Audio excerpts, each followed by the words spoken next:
What a time to be alive. I'm back. I used to live here. I moved to New York. I made $12,000 last year when I moved here, or when I lived here. When I lived here, I made $12,000. And I was talking to my accountant, and he was like, you should not have an accountant. Probably a good call. I'll talk to you tomorrow, Dad. I don't know what to do. So I moved to New York City after making $12,000, and I was talking to my friends, and they were like, how did you do that? I go, it's real easy, baby. My buddy called me. He said, hey, we got a room opening up in our house for $500 a month. You want to move to New York? And I go, all right.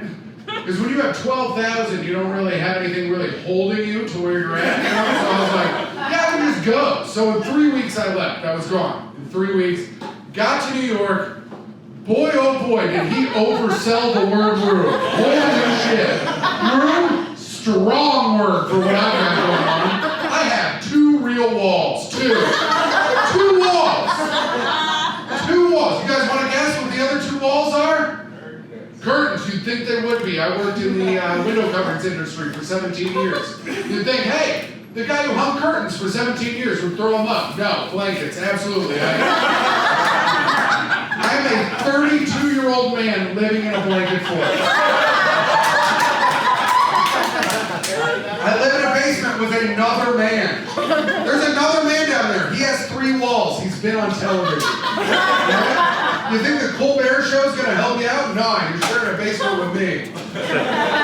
You guys ever miss closing a door? You ever miss that? And just, you're around your house, you're like, oh, I get to close my door and jerk off. You ever miss that? I'm from Indiana. If I stayed there, I could own a home. I have a plethora of doors that I could just close. I don't get to close a door. I have to put headphones on and hope my roommate doesn't hear me jerking off. He does. I'm a loud cover. So, it's fucked up, man. It's fucked up living in a blanket fort at 32 because you want to fuck. I decided I won't fuck. That's what I decided. I was like, I didn't decide that. Women decided. It wasn't my call. And even if I bring a woman back and she's like, yeah, I'll fuck you down here, I'm like, no, this was a test and you failed. So,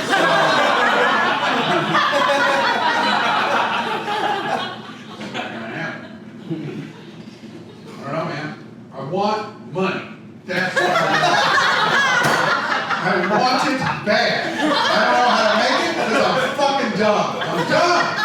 So I don't know how to make any fucking money. I'm funny, but I'm like dumb funny. You know? Like, you're like, he's gonna trip. Like, that's the kind of funny I am, you know?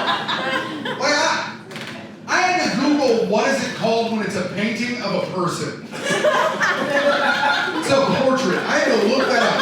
I was talking to a surgeon, and I go, oh, you're a surgeon? You work at, the doctor house. I call a fucking hospital a doctor house, right? Like, I'm so dumb and poor, I'm surprised I don't have children. Oh, Sean, you throw your best joke in the middle of the set and everybody clams up. Perfectly written joke for me. It's McLaughlin. I ruined this tape now. Damn it, I always do something to fucking ruin it. I almost slipped on the fucking whiteboard too. Well, this tape's over, everybody. You know what? We had fun. Damon and Waveland, where do you live? Western and Addison, am I having fun? Joe, you were right, it was funny. I was talking to Joe, I was like, I'm gonna do that riff. And Joe was like, don't do that. And I was like, I'm gonna do it. Then I did it. No one liked it. It was bad. Joe was right. This half Cubans will get you. Well, this is good. I know you. Oh, yeah, fucking. God damn it. Why can't I need to succeed. I just needed a good tape. One time. Good tape. Like, I'm such a self-saboteur that I fucked this up. Now you're seeing a breakdown. A little fucking tape on my little iPhone. We're starting from the top. I'm not fucking doing that. I'm gonna send this. Who gives a shit?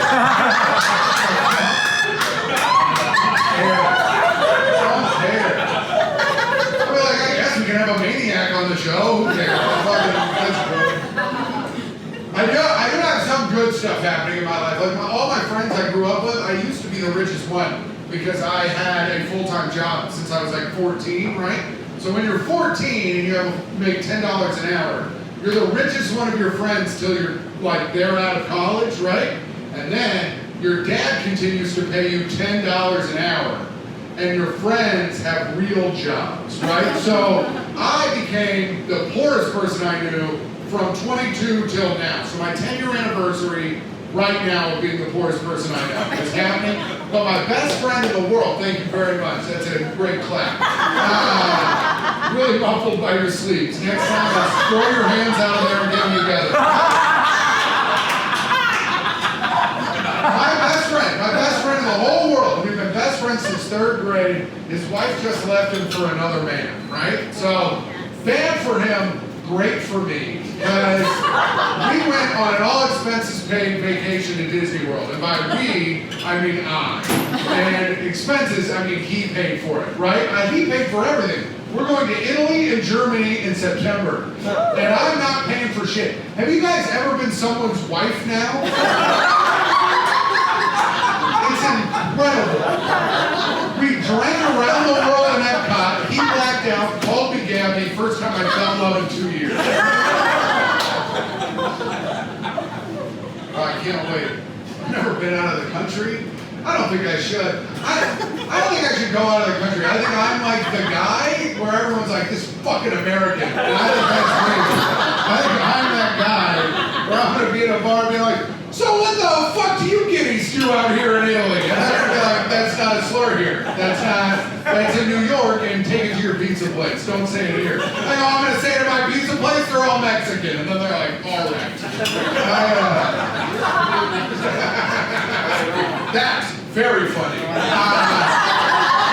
I am glad I recorded that, made it all up right now, and that's going to the act, baby. I don't know, man. I just don't, I want to not be a loser. I've always been a loser. That's what I want. I can't win. I'm trying to win, but I can't. It's happened my entire life. Every sport I've ever done, I've lost like every game. I used to wrestle in high school. I was 8 and 110. That was my record. I was so bad that 3 times I was someone's 100th win. I don't know if you guys have ever seen that happen, but they make a big fucking deal about it. It sucks, right? You're on the mat, they're handing some guy a plaque. And here's the thing about the plaques that I remembered the other day when I was on the couch. So with the plaques, you usually see a guy get a 100-win plaque at a tournament when you had 2 days and you were wrestling 10 to 12 people, and there was a real good chance of that guy getting his 100th win, right? Every time a person got a plaque against me, it happened at a one-off meet where it was just me versus that dude, right? And I think what happened is their coach went online, saw my record, saw their dude's record, and just went, let's go ahead and get the plaque made, right? I was get the plaque made guy 3 times. Third one I remember the best. Dude was ranked 12th in state. We go to shake hands, and he goes, good luck. And I was like, yeah, you're going to need it. And then he beat me in 20 seconds. Right? So I stood up laughing. And he was like, what are you laughing about? I handled you. And I was like, yeah, but remember when you were all like, good luck? And I was all like, you're going to need it? And then you beat the shit out of me? He's like, oh yeah, that's funny. You're funny. And then he let me hold his plaque. And my mom took a picture of me with it. So, it's pretty cool.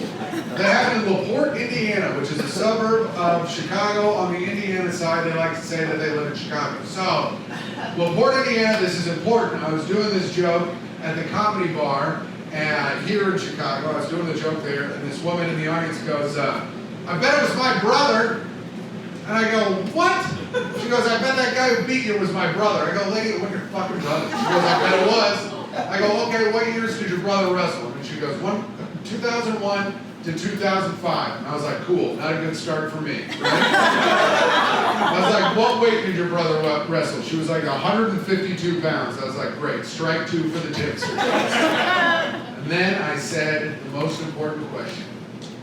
What's your brother's name? The question I should have started with, right?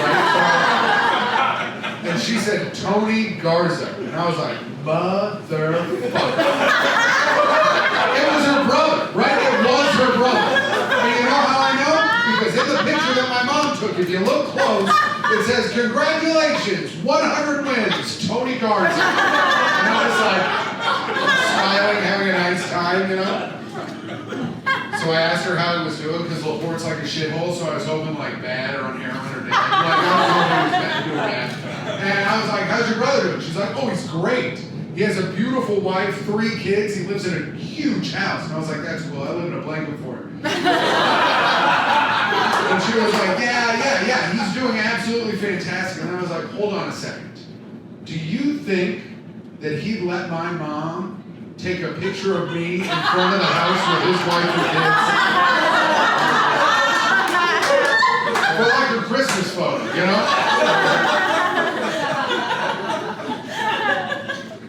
That would have been pretty good if I strung it all together and didn't fuck it all up in the middle. As a tape, but I think I'm gonna send this. I think this is gonna be good, and everyone's gonna be like, "This guy really is professional." I'm trying to succeed. I just want, like, you know, you see your friend that you live with, who he's been doing comedy just a little bit longer than you, and he's passed the Comedy Cellar, and he was on Conan, and he got a standing ovation at his Comedy Central half hour, and everyone stood but me, and I don't know if I'm a bad friend, but I am. If you watch Tom Takar, or his name, formerly Tom Brady, that coward, didn't keep it. But if you watch his Comedy Central half hour, and you look at the balcony, everyone will be standing except for one person in the front row, and that's me. And that's going to be my TV credit from now on. I'm going to say, "As seen on Comedy Central's half hour." Me. I gotta go. They gave me the light, so I have to leave. And I did do at the end, so I made a little set list, and at the end of it I put riff, and I just did that. So that's good, but I need to do a closer. Now, here's a joke that never works in Brooklyn, New York. It didn't really work here. So we'll see if it works, because this is like a nice place where everyone's supposed to be like positive and nice. But I'm not. I'm a bully. I'm a bully to the core. I love bullying. Sam is secretly a bully. I want everyone to know that. That was cool. I'm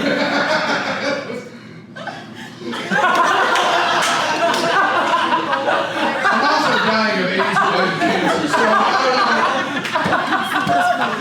I like bullying people because I was always a loser, you know? Like, when you're a loser, you gotta bully people. It makes you feel like a big man. And I like feeling like a big man. And I used to bully my friend. We used to bully him all the time. We also used to steal his dad's weed. I don't know if you guys did that, but it was a good time. In high school, we'd steal my buddy's dad's weed, and then like he'd hide it, we'd steal it again, he'd hide it somewhere else, we'd steal it, he'd hide it. Very fun game. I don't know if his dad was playing, but it was fun, right? So I'm in my buddy's dad's bedroom closet, ransacking the place, right? I'm in high school, trying to find this weed. I'm jonesing for a fix of a thing you're not addicted to, right? So I'm in there looking around. Instead of weed, I find this big dildo thing with all these cords attached to it, to where like if you put it on, it makes you look like you're rock climbing for dicks, right? So I've got dial-up internet. It takes me a while to figure out what it is, but eventually I was like, this is a strap-on. So I had to make fun of my buddy to feel like a big man, you know? So I was like, your dad's dick's so small he's got to wear this thing to bang your mom. And I made fun of him for that every day for the rest of high school. But now I know, because I have much better internet, that that dude's mom was plowing his deck. Do you know how mad I am I did not know that in high school? Minimum, I could have gotten him to change schools. Maximum, kill himself, and that's how I'm going to end.